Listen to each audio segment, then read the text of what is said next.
এটা হচ্ছে বৃত্তের যে চ্যাপ্টার নবম দশম শ্রেণীর এর একটা এমসিকিউ। তো এই এমসিকিউটা আমরা দেখি একটু। O is centre of the circle, অর্থাৎ ও হচ্ছে বৃত্তের সেন্টার মানে কি কেন্দ্র, এবং find out the value of x. আমরা এক্স যে এখানে যে কোণটা উৎপন্ন হলো এই এক্স কোণের আমরা মান বের করব।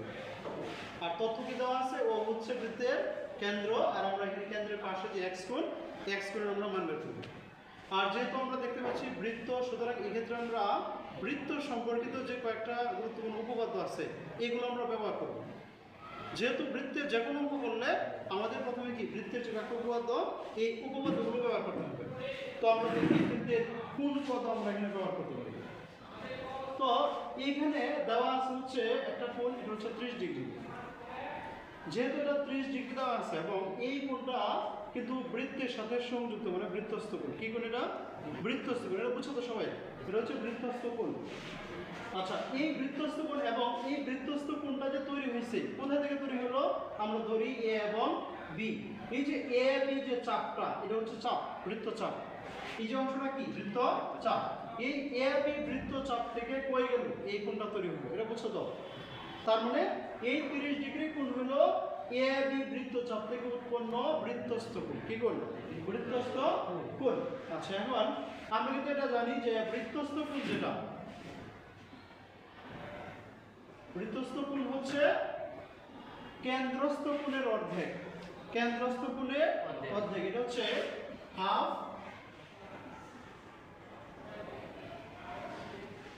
কেন্দ্রস্থ কোণ।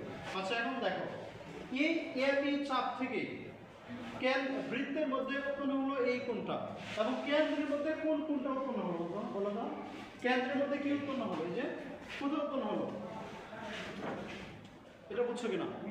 অর্থাৎ এই এ বি চাপ থেকে বৃত্তের মধ্যে 30 ডিগ্রি কোণ উৎপন্ন হলো এখানে, আর কেন্দ্রের মধ্যে কোন জায়গায়? এই যে এ ও বি কোণ হলো, এ ও বি কোণ হলো। এখন বৃত্তস্থ কোণ যদি 30 ডিগ্রি হয়, কেন্দ্রস্থ কোণ কি অর্ধেক হবে না ডাবল হবে?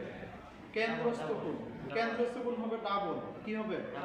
ডাবল, অর্থাৎ এখানে হবে 60 ডিগ্রি। আবার এটা আমরা জানি কেন্দ্রে যদি 60 হয় বৃত্ত হবে তার অর্ধেক, আবার বৃত্তে যত হয় কেন্দ্র হবে তার ডাবল। তার মানে আমরা এ ও বি পাইলাম কত? 60 ডিগ্রি। কি পেলাম? কিন্তু আমাদের বের করতে হবে এক্স কোণ। কি কোণ? এক্স কোণ। এখন একটু বিষয় খেয়াল করো, এটা আমরা সি ধরতে পারি। তাহলে এই যে এ সি কিন্তু একটা সরল রেখা, কি এবং সেটা হচ্ছে বৃত্তের একটা ব্যাস। বৃত্তের কি ব্যাস। কেমন বলো? এই সরল রেখাটা দুইটা কোণে বিভক্ত। কয়টা কোণে? একটা কত 60, আর একটা হচ্ছে এক্স। আমরা জানি এই একটা সরল রেখার মধ্যে যে কোন কোণ, এটা হচ্ছে সরল কোণ। কত? কি কোণ? সরল কোণ। এবং সরল কোণে থাকে কত? 180 ডিগ্রি। 180 ডিগ্রি। এবং এই 180 এর মধ্যে এই দিয়ে কত গেল? 60। তাহলে রইল কত? 120। কত রইল? 120। সুতরাং এক্স কোণের মান হবে 120 ডিগ্রি, অর্থাৎ এক্স হচ্ছে 120 ডিগ্রি। আশা করি বুঝতে পারছেন।